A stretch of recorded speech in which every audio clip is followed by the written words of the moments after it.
My name is Katie Martinez. I live here in Phoenix, Arizona, where I work as a nurse at the county hospital. What I'm about to tell you sounds crazy. I know it does, but I need to share this because Jesus told me to. 3 people have asked me this week alone, Katie, what happened to you? Because, honestly, I'm different now. My co-workers see it, my family sees it, even my neighbours ask why I seem so, I don't know how to put it, more alive? It all started on October 15th last year. I was doing something I'd never really done before, a real fast, not just skipping lunch. I'm talking about no food for 6 whole days, just water. I know what you're thinking. That sounds extreme. It felt extreme too. But I felt this pull, like God was asking me to do this. So I did. Day 6 was rough. I'm not going to lie. I was tired. A little shaky, but there was this weird peace I'd never felt before. Like my prayers were, I don't know, sharper, more focused. I was driving to my mum's house that morning around 6 a.m. The roads were empty, just how I like them. I had worship music playing softly, and I was praying about my brother Josh. He's been struggling with addiction for years, and nothing we tried was working. Then everything went black. A guy in a pickup truck, completely wasted at 6 in the morning, ran a red light going about 50 miles per hour. Hit me right on the driver's side. The doctors later told me my heart stopped for exactly 17 minutes and 23 seconds. But here's the thing, those 17 minutes felt like hours, and what I experienced, I'm still trying to process it. 1 second I was in my crushed Honda and the next second I was floating above it. I could see everything. The paramedics working on my body, the drunk guy sitting on the curb crying, even Mrs. Henderson from down the street who'd come out in her robe to see what happened. But I wasn't scared. That's the weird part. I felt more peaceful than I'd ever felt in my entire life. Then I started moving upward. There was this tunnel, but it wasn't dark. It was made of light. Living light. I know that sounds crazy, but that's the only way I can describe it. The light had personality. It was warm and welcoming and loving. When I came out of the tunnel, I was somewhere else entirely. I can't even begin to describe what I saw. Colours that don't exist here on Earth. Music that seemed to come from everywhere at once, and this light that was brighter than the sun but didn't hurt to look at. But what caught my attention wasn't the beauty. It was these golden threads of light stretching from Earth up to where I was, thousands of them, maybe millions. That's when I heard his voice. Katie. I knew immediately it was Jesus, I just knew. His voice went through my whole body, if I even had a body at that point. I felt completely known and completely loved at the same time. I brought you here to show you something your eyes have never seen. Then he appeared in front of me. I've seen pictures of Jesus my whole life. Paintings, movies, stained glass windows. None of them came close. His presence was overwhelming. Pure love and power radiating from him in waves. His eyes, they held such depth. I felt like he could see every moment of my life, every thought I'd ever had. And he loved me anyway. Watch, he said. Then Jesus pointed to those golden threads I kept staring at. You see those? He asked. I nodded. I couldn't stop looking at them. Those are people fasting and praying right now. My mouth dropped open. Each thread was someone down on earth who had given up food to seek God. The bright ones, the really brilliant threads, those were people who weren't just going through the motions. They really meant it. Their hearts were pure. I watched one thread near me pulse brighter and brighter. Jesus smiled.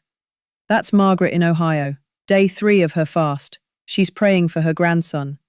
Most of my children don't understand the power they have, Jesus explained. When you fast with the right heart, seeking me and my kingdom, you partner with heaven in ways you can't imagine. Then he showed me my own fast, the 6 days I'd been going without food. I watched as each day had created a clearer, stronger connection between heaven and earth. It was like watching a muscle grow stronger with each workout. But here's what really blew my mind. Jesus took me to this place he called the Halls of Time. I saw Moses during his 40-day fast when he received the 10 Commandments. But now I could see what was really happening in the spiritual realm. His fasting had literally created space for God's glory to show up in a way that let him receive those commandments. I saw Daniel during his fasts and how his fasting pushed back dark spiritual forces over entire regions. I saw countless people throughout history whose fasting had shifted spiritual atmospheres and changed events in ways they never knew about. Katie, Jesus said, I'm showing you this because my church is entering a season where understanding fasting will be crucial. The battles ahead can't be won through regular prayer alone. I paused. I didn't know what to say. Then he showed me something that made me cry. I saw what happened when groups of believers fasted together.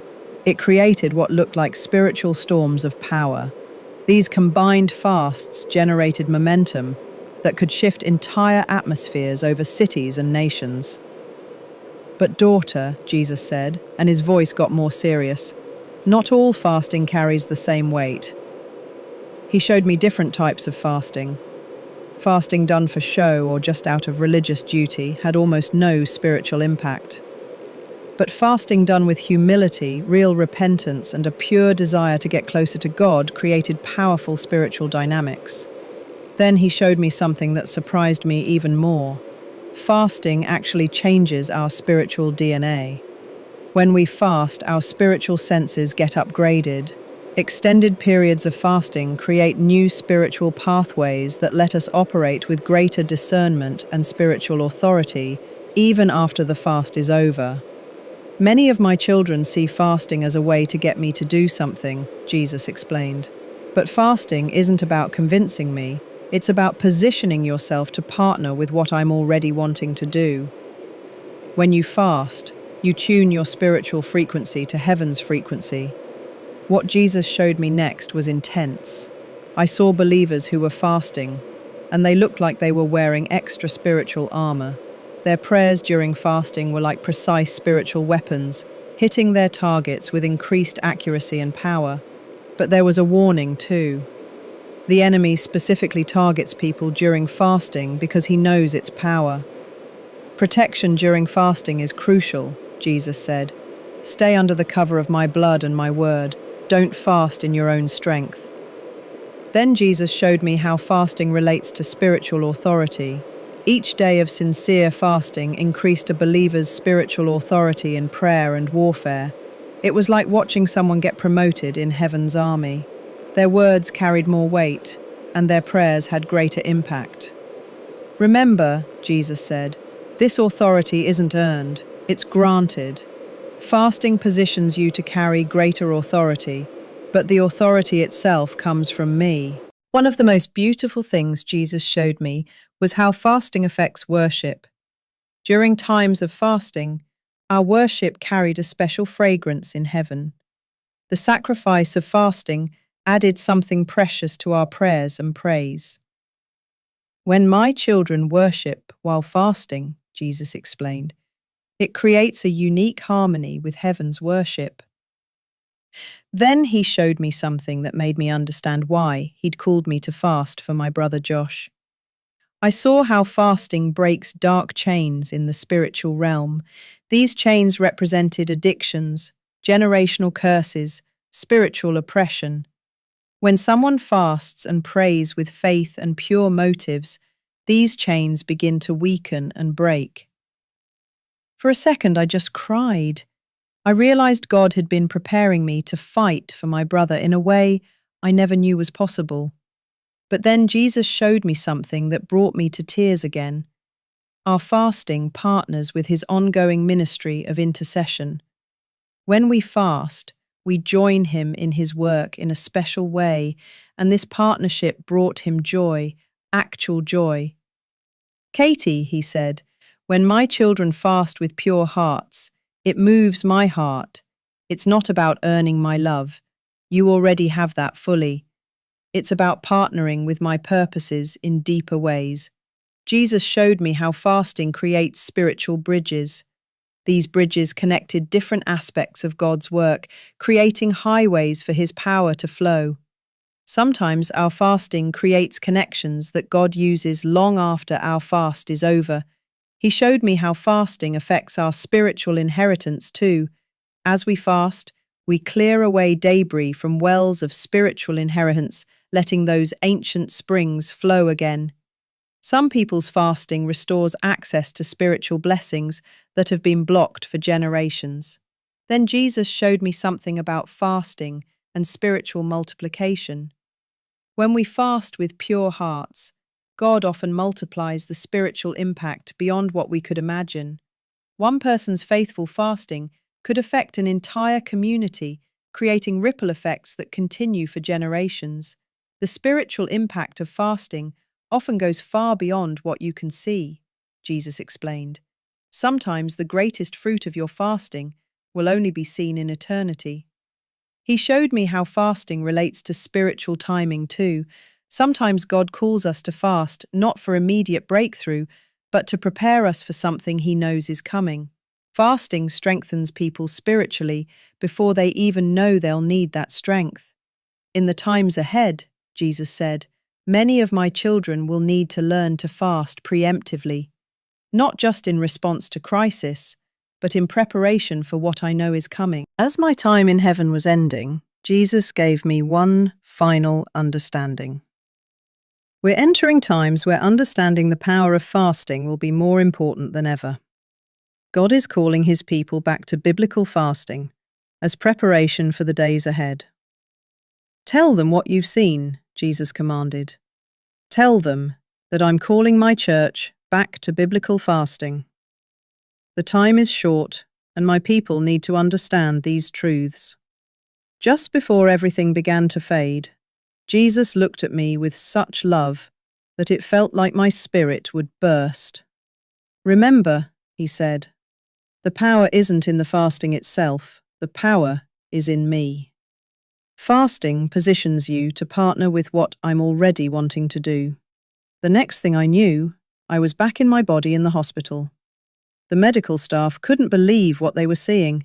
Not only had I come back to life after being dead for over 17 minutes, but I had no brain damage or lasting effects from the trauma. The doctors called it a miracle. They were right, but they didn't know half of it. 3 months later, something even more incredible happened. I was in my bedroom, praying and fasting again, this time for 7 days. I wasn't in an accident this time. The doctors said I had an unexplained cardiac event. My heart stopped for 4 minutes and 12 seconds, but in those precious moments I was transported back to that realm of living light. Jesus was there again, His presence just as overwhelming as before. But this time, He seemed more like a friend eager to share a precious secret. Katie, He said, I've brought you back to show you the fruit of what you've learned. Suddenly I was shown a view of the spiritual impact that had occurred since I began sharing my testimony about fasting.